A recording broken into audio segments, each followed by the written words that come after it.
काशीपुर का वो चौक जहां हर सुबह मजदूरी नहीं बल्कि जिंदगी की जंग लड़ी जाती थी, जहां हर चेहरा एक ही सवाल लिए खड़ा होता था, आज पेट भरेगा या फिर भूखे सोएंगे बच्चे। यहां आवाजें काम की नहीं, उम्मीद की भीख मांगती थीं। साहब काम दे दो, दिन भर खून पसीना एक कर दूंगा। ऐसी पुकारें सुबह की हवा में तैरतीं, जैसे कोई भूखा दिल आसमान से रोटी मांग रहा हो। काशीपुर एक प्राचीन और जीवंत शहर, जहां गलियां इतिहास की गाथाएं सुनाती थीं और चौपाटियां मेहनत कशों की पुकार से गूंजती थीं। यहां की एक व्यस्त चौपाटी पर हर सुबह सैकड़ों मजदूर इकट्ठा होते, अपने परिवारों का पेट पालने की आस में। उनकी आवाजें समुद्र की लहरों सी थीं, जो बार बार किनारे से टकराकर लौट आती थीं। साहब मुझे काम दे दो, मैं मेहनती हूं। ऐसी पुकारें हवा में तैरती रहती थीं। इस भीड़ में हर मजदूर अपनी तकदीर आजमाने को बेताब था। इसी शहर में एक धनवान सेठ रहता था, जिसका नाम था रमेश। रमेश का बड़ा व्यापार था और उसे अपने कारखाने, बगीचे और घर के लिए अक्सर मजदूरों की जरूरत पड़ती थी। एक सूरज की किरणों से भरी सुबह रमेश चौपाटी पर पहुंचा। उसका इरादा था कि कोई मेहनती मजदूर मिले जो उस दिन का काम निपटा सके। चौपाटी पर मजदूरों की भीड़ एक कोने से दूसरे कोने तक लहरा रही थी। हर कोई अपनी आवाज बुलंद कर रहा था, सिवाय एक नौजवान के। वह नौजवान चुपचाप एक पत्थर पर बैठा था, उसका चेहरा शांत और आत्मविश्वास से भरा हुआ। उसकी आंखों में एक अजीब सी ठहराव थी, मानो उसे यकीन हो कि उसका खरीदार खुद उसके पास आएगा। रमेश की नजर उस पर पड़ी। वो सीधा उसके पास गया और बोला, क्या तुझे काम की जरूरत है नौजवान? नौजवान ने शांत स्वर में जवाब दिया, हां साहब, मैं आपका काम करूंगा, पर मेरी मजदूरी 50 रुपए होगी। क्या आपको मंजूर है? रमेश चौंक पड़ा। 50 रुपए? उसने हैरानी से कहा, यह तो बहुत ज्यादा है। बाकी मजदूर तो सिर्फ 5 रुपए में दिन भर काम करते हैं। आखिर तू ऐसा क्या करता है कि इतना मांगता है? नौजवान ने हल्की मुस्कान के साथ जवाब दिया, साहब अगर आपको मंजूर नहीं तो वहां 5 रुपए वाले मजदूरों की भरमार है, किसी को ले जाइए। रमेश को उसकी बात पर आश्चर्य हुआ। उसने सोचा, इस नौजवान में कुछ तो खास है। वो बोला, ठीक है, मुझे मंजूर है, पर इतनी मोटी मजदूरी के पीछे कोई राज तो होगा। नौजवान ने कहा, साहब मेरी कुछ शर्तें हैं, बिना उनकी मंजूरी के मैं काम नहीं करता। रमेश ने हंसते हुए कहा, अरे शर्तें तो सेठों की होती हैं, मजदूर की शर्तें क्या? नौजवान ने गंभीर होकर जवाब दिया, अगर आपको मेरी शर्तें मंजूर नहीं तो मैं आपके साथ नहीं जाऊंगा। रमेश की उत्सुकता बढ़ी। बता, क्या हैं तेरी शर्तें? उसने पूछा। नौजवान ने धीमे लेकिन दृढ़ स्वर में कहा, पहली शर्त, आप मुझसे मेरे बारे में कोई सवाल नहीं करेंगे। दूसरी, जब मंदिर की घंटियां बजें और प्रार्थना का समय हो, तब तक मैं आपका मजदूर नहीं रहूंगा। मैं उस समय कोई काम नहीं करूंगा, न ही आपकी कोई बात मानूंगा। तीसरी, अगर आपने कोई सवाल किया तो यह मुझ पर निर्भर है कि जवाब दूं या नहीं। रमेश ने हंसकर कहा, बड़े अनोखे मजदूर हो तुम। चलो, ये भी मंजूर। अब अपना सामान उठा और मेरे साथ चल। दोनों रमेश के विशाल घर पहुंचे। नौजवान ने काम शुरू किया। रमेश उसकी मेहनत देखकर दंग रह गया। जो काम बाकी मजदूर पूरे दिन में करते, वह इसने 2 घंटों में निपटा दिया। उसकी फुर्ती और कुशलता देखकर रमेश ने उसे और काम सौंपा और खुद बाजार चला गया। जब वह लौटा तो देखा कि नौजवान गली में मिट्टी खोद रहा था। तभी मंदिर की घंटियां बजीं। प्रार्थना का समय हुआ। नौजवान ने फावड़ा जमीन पर रखा और जाने को तैयार हुआ। रमेश का बेटा, जो पास से गुजर रहा था, चिल्लाया, अरे मिट्टी को तो बराबर कर दे। नौजवान ने कड़क स्वर में जवाब दिया, चुप रह, इस समय मैं तुम्हारे बाप की भी नहीं सुनता। प्रार्थना के वक्त मैं दुनिया का हर काम भूल जाता हूं और सिर्फ उसी की सुनता हूं जो सबका मालिक है। यह कहकर वह मंदिर की ओर चला गया। प्रार्थना के बाद वह लौटा और फिर काम में जुट गया। रमेश ने पूछा, क्या मैं तेरे लिए खाना लाऊं? नौजवान ने कहा, नहीं साहब, मैं उपवास पर हूं। रमेश हैरान हुआ, अरे अभी तो कोई त्योहार भी नहीं, फिर यह उपवास क्यों? पर नौजवान ने जवाब नहीं दिया, सिर्फ मुस्कुराया। शाम को रमेश ने उसे 50 रुपए दिए और पूछा, तेरा नाम क्या है? नौजवान बोला, साहब मैंने कहा था, जिस सवाल का जवाब ना देना चाहूं वह मुझसे पूछने का आपको हक नहीं।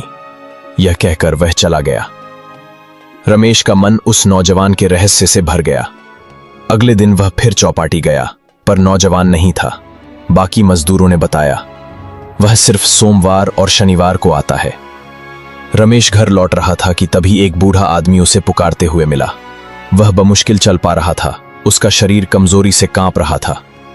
बूढ़ा बोला, बेटा, मेरा बेटा बीमार है, उसकी दवाएं खत्म हो गई हैं, पर मुझे यकीन है भगवान ने मेरे लिए दवाओं का इंतजाम कर रखा है, बस मुझे कुएं तक पहुंचा दो। रमेश ने उसे कुएं तक छोड़ा और छिपकर देखने लगा कि आखिर क्या होता है।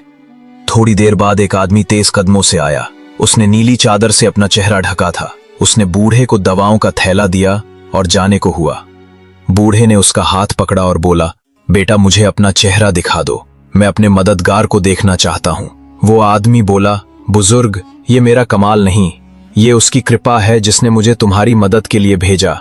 ये कहकर वो नीली चादर लहराता हुआ चला गया। रमेश यह सब देखकर हैरान था। उसे लगा कहीं ये नौजवान ही तो नहीं। अगले दिन वह फिर चौपाटी गया, पर नौजवान नहीं था। वह काशीपुर की गलियों में उसे और उस नीली चादर वाले को ढूंढने लगा। तभी एक घर से बच्चों की भूख से बिलखने की आवाज आई। एक विधवा अपनी बेटियों को तसल्ली दे रही थी, बस वह आता ही होगा। तभी वह नीली चादर वाला आदमी हफ्ते भर का राशन लेकर आया। बच्चियां खुशी से उससे लिपट गईं और उनकी मां आंखों में आंसू लिए दुआएं दे रही थी। रमेश ने उसे रोककर कहा, तू कौन है? मुझे अपने साथ रख ले, मैं तेरी सेवा करूंगा। वो आदमी एक पल को रुका, मुस्कुराया और घोड़े पर सवार होकर हवा की तरह गायब हो गया। रमेश ने विधवा से पूछा, क्या तुम इसे जानती हो? उसने जवाब दिया, मैं सिर्फ इतना जानती हूं कि यह कोई दयालु इंसान है। हर शनिवार वह हमें राशन दे जाता है। आज पहली बार वो देर से आया, वरना हमारी भूख की आवाज गली तक कभी नहीं पहुंचती। रमेश कई दिनों तक उस नौजवान और नीली चादर वाले को ढूंढता रहा, पर दोनों का पता न चला। शनिवार को वह फिर चौपाटी गया। नौजवान वहां था। रमेश ने कहा, मैंने तुझे हर जगह ढूंढा, अब मेरे साथ चल, मैं तुझसे ही काम करवाऊंगा। नौजवान बोला, मेरी शर्तें याद है ना? रमेश ने हंसकर कहा, हाँ याद है। नौजवान बोला, पर शनिवार को मेरी मजदूरी बदल जाती है, मैं सिर्फ 3 रुपए लूंगा। रमेश हैरान हुआ, सोमवार को 50 और शनिवार को 3, यह क्या रहस्य है? नौजवान ने कहा, साहब, जिस सवाल का जवाब न देना चाहूं वो नहीं दूंगा। कई महीनों तक यही सिलसिला चला। रमेश हर सोमवार और शनिवार को उसे काम पर रखता। इस बीच वो नीली चादर वाले को भी देखता, जो गरीबों की मदद करता था। एक दिन नौजवान चौपाटी पर नहीं था। मजदूरों ने बताया, वो बीमार है। उसने कहा, फला गली में उसका घर है, वहां आपका इंतजार करेगा। रमेश दौड़कर उसके घर पहुंचा। नौजवान बिस्तर पर था, उसका शरीर कांप रहा था।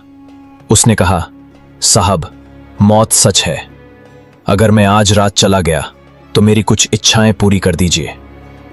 उसने एक छोटा सा संदूक खोला, उसमें से एक पीतल का लोटा निकाला और बोला, चौपाटी के पास एक बरगद का पेड़ है, ये लोटा वहां एक सफेद दाढ़ी वाले बुजुर्ग को दे दीजिए। मेरी आखिरी इच्छा है कि मेरे मरने के बाद मेरे शरीर को चारपाई समेत सलीके से दफना दीजिए। रमेश ने पूछा, पर तू है कौन? तेरा नाम क्या है? सोमवार को 50, शनिवार को 3, ये क्या माजरा है? नौजवान ने कहा, आज रात मैं सारी माफी मांग लूंगा। रमेश उसकी हालत देखकर उसे छोड़कर चला गया। उस रात रमेश बेचैन रहा, पूरी रात करवटें बदलता रहा। सुबह वो नौजवान के घर पहुंचा। दरवाजा खुला था। अंदर जाकर देखा, नौजवान की सांसें थम चुकी थीं। तभी गरीबों की भीड़ जमा हो गई। रमेश हैरान था कि ये लोग यहां क्यों आए। थोड़ी देर बाद एक सफेद दाढ़ी वाला बुजुर्ग आया, जिसके हाथ में नीली चादर थी। उसने लोटा लिया। भीड़ में सिसकियां गूंजने लगी। रमेश ने देखा कि वो नीली चादर वाला वही नौजवान था। बुजुर्ग ने कहा, यह वही नौजवान था जो सोमवार को 50 रुपए लेकर गरीबों की मदद करता और शनिवार को 3 रुपए में अपना गुजारा करता। जब भी वो फुर्सत में होता, भगवान की याद में डूबा रहता। इस लोटे में उसने अपने दफन के लिए 2 रुपए छोड़े हैं। उसने हमें बताया था, अगर वो ना आए तो इस बरगद के नीचे इकट्ठा हो जाना। रमेश ने पूछा, यह था कौन?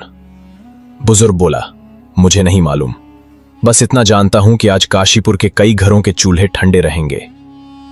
लोग रोते हुए नौजवान के दफन में शामिल हुए। रमेश को याद आया कि उसे ये लोटा शहर के राजा को देना है। वो महल पहुंचा। राजा अपने मंत्री के साथ बगीचे में टहल रहा था। रमेश ने लोटा दिखाया। राजा ने उसे सीने से लगाया और रोते हुए बोला, ये मेरा बेटा था। वो बचपन से एक संत के पास जाता और भक्ति में डूबा रहता। उसने मुझे बार बार समझाया कि दुनिया की दौलत छोड़ दूं, पर मैंने उसकी एक न सुनी। अब वो मुझे छोड़कर चला गया। राजा उसकी कब्र पर गया, रोते हुए बोला, मैंने तुझे हर जगह ढूंढा, पर तू नहीं मिला। अब इस हाल में मिला है। उसने बुजुर्ग से नीली चादर मांगी और कहा, मैं अपने बेटे का काम आगे बढ़ाऊंगा। वह नीली चादर ओढ़कर गरीबों की मदद करने निकल पड़ा।